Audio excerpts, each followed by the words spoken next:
ओम gloom गम गणपतये वरवरद सर्वजनोमि वश्मनाय स्वाहा।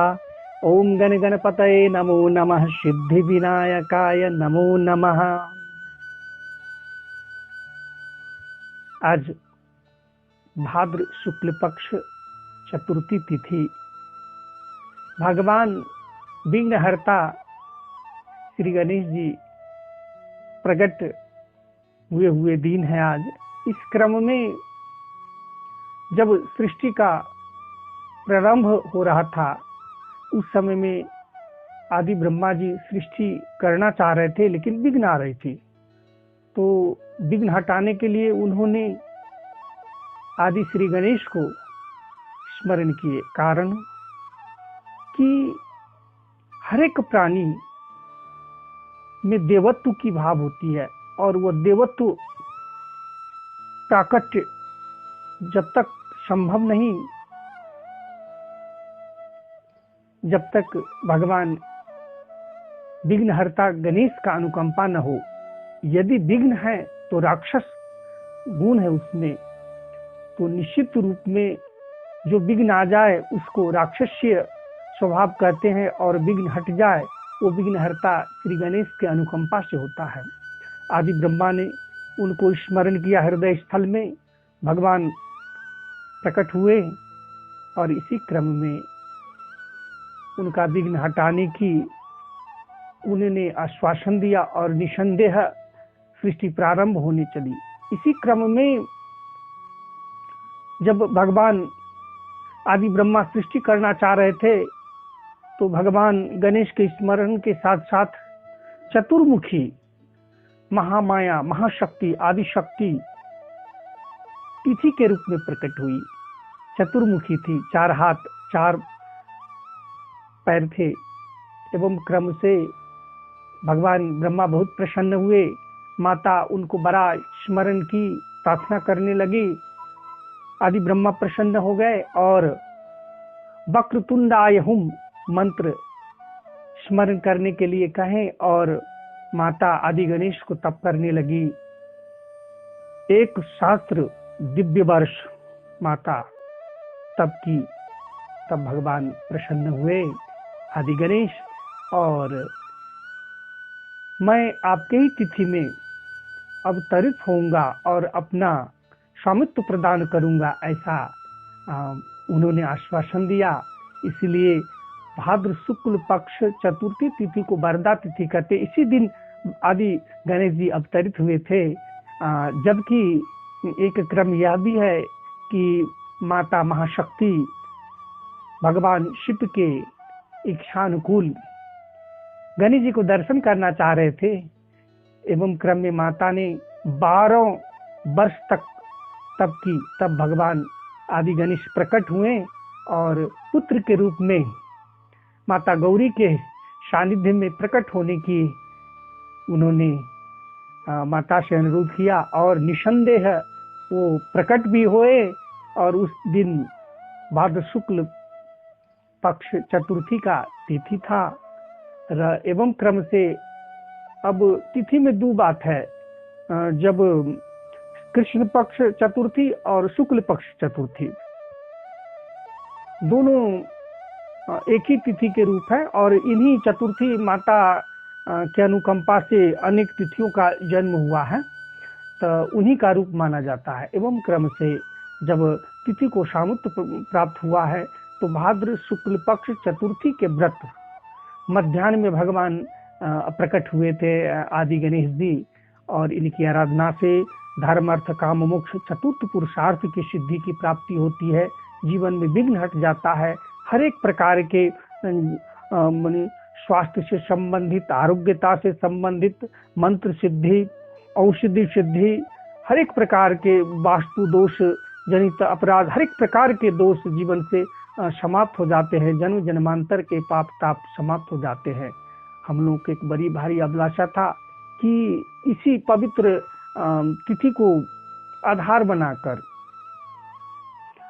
हमारे ऋषि महर्षियों ने हजारों हजार वर्ष तप अनुसंधान करके जो सनातन वैदिक ज्ञान विज्ञान के अमृत उद्बोध किए हैं उसको आप लोगों के समक्ष लाया जाए। इस क्रम में अब हम लोग नया कार्यक्रम शुरुआत करने जा रहे हैं। आप लोग मंत्र से संबंधित, तंत्र से संबंधित, स्वास्थ्य से संबंधित एवं प्रकार से योग, वास्तु, ज्योतिष से संबंधित, अपने जन्मपत्री कुंडली से संबंधित अनेक प्रकार के प्रश्न कर सकते हैं और हमें अवश्य में पठाइएगा। आपका निश्चित रूप में सटीक और स्पष्ट सत्य तथ्य उपचार होगा। और एक बात हमें हमेशा स्मरण करना चाहिए क्या कि देखिए, एक ही माता पिता के संतान होते हैं, एक संतान उसी उपचार में जन्म लेते हैं, हर एक प्रकार से उसी घर में लेते, एक ही परिवार के रहते हैं, वैसे ही शिक्षा दीक्षा प्राप्त होता है। लेकिन एक बड़ी सौभाग्यशाली होते हैं, आरोग्य होते हैं, समृद्धि प्राप्ति करते हैं, जीवन में यश मान प्राप्ति करते हैं, यह लोक परलोक दोनों को धन्य कर देते हैं। उसी तरफ दूसरी ओर देखिएगा तो उसी परिवार में कोई अन्य बालक जन्म लेते हैं जो बड़ा कष्टकर जीवन जीते हैं, पूर्ण जीवन की प्राप्ति नहीं कर पाते, अनेक प्रकार के संघर्ष, ऋण, रोग, शत्रु से पीड़ित हो जाते हैं। तो ये कैसे होता है? कहते सनालपश्यतपशा फलम। हमारे जो जन्म है वो अनंत काल से हम जन्म ले रहे हैं और जगत बना है तीन चीज से, जीवात्मा, हम सूक्ष्म आत्मा हैं, और परमात्मा विभु आत्मा, आत्मा के सागर हैं। जैसे वो विभु आत्मा बोलते हैं ना, सूर्य, और हम लोग उनके एक रश्मि हैं, जीवात्मा है ना। इसी प्रकार से और माया उन्हीं का शक्ति है। तो ये तीन चीजों से मिलकर ये सृष्टि संभव हुआ है। तो एवं प्रकार से यदि हम सतचित आनंद स्वरूप, परम कल्याणमय, अमृतमय परमात्मा को निमित्त रूप में स्मरण करते हैं तो निश्चित रूप से, क्योंकि वही अनश्वर है, वही माने अनादि है और अनंत है, और उनसे ही हमारे नाता है, क्योंकि हम उसी विभु सूर्य से बिछड़े हुए एक छोटा सा आत्मा है। और हमारा ध्येय है कि उन्हीं सतचित आनंदमय, अमृतमय, शीतल सागर में हमेशा के लिए निमग्न हो जाए। यही भाव हमारे अंदर है और इसी की खोजी हम अनंत जन्म में करते। लेकिन होता क्या है, हम जो वास्तविक सत्य है, ईश्वर जो हमारे कल्याण है, जो हमारे सर्वस्व है, उनको हम बिसर कर क्या कर लेते हैं, तो माया की ओर हमारा दृष्टि चले जाता है, माया की ओर हम प्रवृत्त हो जाते हैं और पुनर्जन्म जन्म लेते रहते हैं।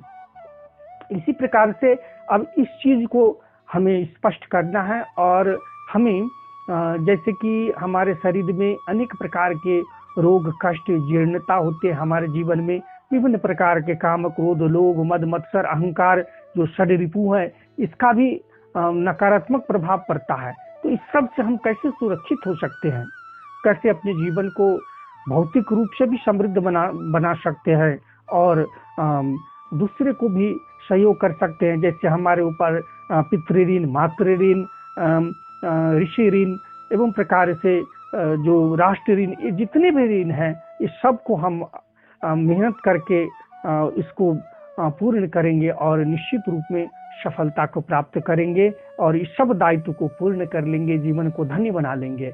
इसीलिए हमें विज्ञान कहते हैं, हिनोति ज्ञान विज्ञानम, अर्थात सनातन संस्कृति ज्ञान और विज्ञान से परिपूर्ण है। कैसे? तो अन्नमय कोश, मनोमय कोश, प्राणमय कोश, विज्ञानमय कोश, आनंदमय कोश। तो सनातन संस्कृति में, सनातन धर्म में विज्ञान का बड़ा महत्व है और अध्यात्म को विज्ञान के दृष्टिकोण से देखना चाहिए। अगर हम देख लेते हैं तो निश्चित रूप में हम सत्य तथ्य को बोध कर लेते हैं और यही सत्य तथ्य का अगर बोध हो जाए तो अमृत पथ की प्राप्ति हो जाती है और जीवन अनेकों, जिसको हम कल्पना नहीं कर सकते, वर्णन नहीं कर सकते, ऐसे वैभवों से पूर्ण हो जाती है। तो निश्चित रूप में हम इस पथ को अवलंबन करें। एवं प्रकार से कहते हैं भगवान गणेश, त्वम ब्रह्मा त्वम विष्णु त्वम रुद्रः, अर्थात ब्रह्मा विष्णु महेश्वर वही हैं, तीन गुण संपन्न हैं। इसी प्रकार से हम लोग आज के दिन को उपयोग करे हैं कि निश्चित रूप से जो जीवन में सद प्रवृत्ति है, सद ही जीवन है, सद ही संपूर्ण वर्चस्व है, सद ही संपूर्ण अमृत और आनंद और संपूर्ण प्राप्ति है। एवं प्रकार से इसलिए भगवान विघ्नहर्ता जो सद के प्रतीक है, उनके पद चिन्ह, उनको पद रज को शिरोधार्य करके आज के दिन को हम लोग मुख्य आधार बने आप लोगों के अगाड़ी पहुंचने के लिए। और आप जैसे भी हो, अगर अपना वास्तु से संबंधित, ज्योतिष से संबंधित, जन्मपत्री से संबंधित, एवं प्रकार से तंत्र मंत्र उपचार से संबंधित, एवं प्रकार से अनेकों प्रकार का जो भावात्मक, दैविक, भौतिक, आध्यात्मिक ताप होते हैं, इन तापों को कैसे निवारण किया जाए, इस संबंध में अगर व्यक्तिगत प्रश्न करते हैं, सामाजिक प्रश्न करते हैं, राष्ट्रीय प्रश्न करते हैं, तो निस्संदेह आप उत्तर प्राप्त करेंगे। हमें संपर्क करेंगे, सब्सक्राइब करेंगे। इसी प्रकार से सर्व विघ्न विनाशाय सर्व कल्याण हेतवे पार्वती पुत्राय गणेशाय नमो नमः।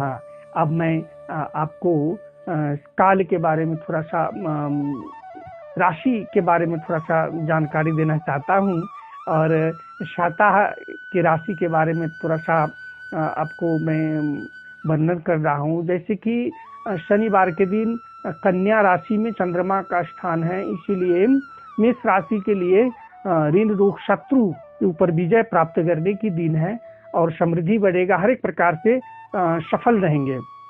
और इसी प्रकार से रविवार और सोमवार, मंगलवार के दिन तो सुख समृद्धि बढ़ेगा, अच्छा से अच्छा भोजन प्राप्त होगा और आरोग्यता भी बढ़ेगा। इसी प्रकार से अब बुधवार और बृहस्पतिवार के दिन 8वें घर में चंद्रमा रहेगा, इसीलिए कोई भी जोखिम वाला कार्य हो, रिस्की कार्य हो, उस प्रति सचेत रहें। और इसी प्रकार से शुक्रवार के दिन भाग्योदय होगा, भाग्य घर में चंद्रमा रहेगा। आगामी सप्ताह आपके लिए बहुत ही अच्छा साबित हो सकता है। इसी प्रकार से अब वृष राशि के लिए ये सप्ताह बहुत ही उपलब्धि कारक रहेगा, बौद्धिक और रचनात्मक कार्य बढ़ेंगे, सुख संपत्ति, संतति, पारिवारिक आनंद के लिए बहुत ही अच्छा स्थिति रहेगा। हर एक प्रकार से नया योजना बनाकर सफलता पाने के लिए सप्ताह बहुत ही अच्छा रहेगा। इसी प्रकार से मिथुन राशि के बारे में अगर चर्चा करते हैं तो शनिवार और रविवार के दिन थोड़ा सा विघ्न बाधा आएगा, फिर भी धैर्य पूर्वक लगने से सफलता प्राप्त करेंगे। और सोमवार से सप्ताह बहुत ही अच्छा साबित हो सकता है और आरोग्यता बढ़ेंगे, बौद्धिक और रचनात्मक कार्य बनेगा, इष्ट मित्रों के साथ भी अच्छा बनेंगे और सुख आरोग्यता बढ़ेगा। इसी प्रकार से अब कर्कट राशि के बारे में चर्चा करते हैं। तो कर्कट राशि के लिए शनिवार और रविवार पराक्रम बढ़ने का दिन है, इसमें सफलता निसंदेह प्राप्त करेंगे, उत्साह बढ़ेगा। और मंगल बुधवार के दिन थोड़ा सा मध्यम रहेगा, निर्णय करे में असमंजस होगा। बृहस्पति और शुक्रवार के दिन बौद्धिक रचनात्मक कार्य बनेंगे, आप में बड़ा दिव्यता विकसित होगा और बड़ी ऊर्जा बढ़कर आएगा। इसी प्रकार से सिंह राशि के बारे में अगर चर्चा करेंगे तो सप्ताह का शुरू के 4 दिन बड़ी प्रभावशाली सिद्ध हो गए, कारण कि धन समृद्धि बढ़ सकता, 8 साहस पराक्रम भी बढ़ेगा। इसी प्रकार से चौथा और 5वां दिन में थोड़ा सा मध्यम फलदायक रहेगा, 6वां और 7वां दिन तो बहुत ही अच्छा साबित होगा। इसी प्रकार से कन्या राशि के लिए ये सप्ताह बहुत ही शुभ और भाग्यवर्धक रहेगा, मनोनुकूल का कार्य बनेगा, अच्छा भोजन प्राप्त करेंगे, पारिवारिक सुख शांति भी बढ़ेगा। इसी प्रकार से वृश्चिक राशि के लिए थोड़ा सा शुरू शनिवार और रविवार के दिन थोड़ा सा खर्च और भयभ्रम हो सकता है, बाकी 5 दिन बहुत ही शुभ और सफलता कारक सिद्ध होगा। इसी प्रकार से वृश्चिक राशि के लिए शनिवार और रविवार लाभदायक उन्नति कारक रहेगा। एवं प्रकार से अंतिम 2 दिन भी जैसे बृहस्पति और शुक्रवार के दिन बहुत ही अच्छा साबित हो सकते, बीच का 3 दिन थोड़ा सा मध्यम रहेगा, योजना और बजट बनाकर कार्य करे तो अच्छा रहेगा। धनु राशि के लिए ये सप्ताह बहुत ही कल्याणकारी है, कर्म क्षेत्र में सफलता प्राप्त करेंगे, नया कोई योजना में आगाड़ी बढ़ सकते हैं, आय स्रोत बढ़ सकता है, कोई रुका हुआ धन मिल सकता है, मकर राशि के लिए ये सप्ताह बहुत ही शुभ और भाग्यवर्धक रहेगा। और अंधन भी बढ़ेगा, शुभ कार्य भी करेंगे, मान सम्मान बढ़ेगा, आरोग्यता और उत्थान होगा। इसी प्रकार कुंभ राशि लिए शनिवार और रविवार थोड़ा सा मध्यम फलदायक रहेगा। इसी प्रकार से सोमवार से लेकर शुक्रवार तक सप्ताह बहुत ही शुभ और भाग्यवर्धक रहेगा। इसी प्रकार से अब चर्चा करते हैं मीन राशि। मीन राशि में शनिवार और रविवार का दिन अनुकूल समय रहेगा, है ना। अच्छा भोजन प्राप्त करेंगे, आरोग्यता बढ़ेगा। सोमवार और मंगलवार थोड़ा सा सचेत रहना है, लापरवाही नहीं करना है, जोखिम के प्रति सचेत रहना है। इसी प्रकार से बुधवार, बृहस्पति, शुक्र और शनिवार बहुत ही अच्छा साबित होंगे और इसमें आप बौद्धिक रचनात्मक कार्य करेंगे, शुभ कार्य भी होगा, मान सम्मान, आरोग्यता बढ़ेगा। आदरणीय महानुभावगण, जगत को हम देख सकते हैं, लेकिन कितना देख सकते हैं? तो संभवतः 1% भी भौतिक संसार को हम 1% ही हम इस जग को देख सकते हैं। 99% संसार अदृश्य है, जिसको हम या तो डार्क मैटर कह सकते हैं, एनर्जी कह सकते हैं। तो निश्चित रूप में ओम ह्रीम विश्व रूपाय नमः, भगवान विराट रूप के जब चरित्र चिंतन करते कहते उनके 4 भाग में एक भाग ही सारा जगत है, अब बाकी भाग क्या है? अमृतमय प्रकाश है ना। इसी प्रकार से तो अगर हमारे पास में देखने के लिए सबसे महत्वपूर्ण कोई चीज है तो हमारा अंतर ज्ञान है, हमारा ज्ञान है, सद ज्ञान है। इसीलिए हम ज्ञान को खोजी करें और इसी ज्ञान से हम अपने जीवन को धन्य बना सकते हैं, जीवन को सुख समृद्धि से परिपूर्ण कर सकते हैं और अपना आप को धन्य कर सकते हैं, यह लोक परलोक को धन्य कर सकते हैं, जगत को कल्याण कर सकते हैं। फिर मिलेंगे और अभी आज आप लोगों से विदा लेते हैं। जय श्री गणेश।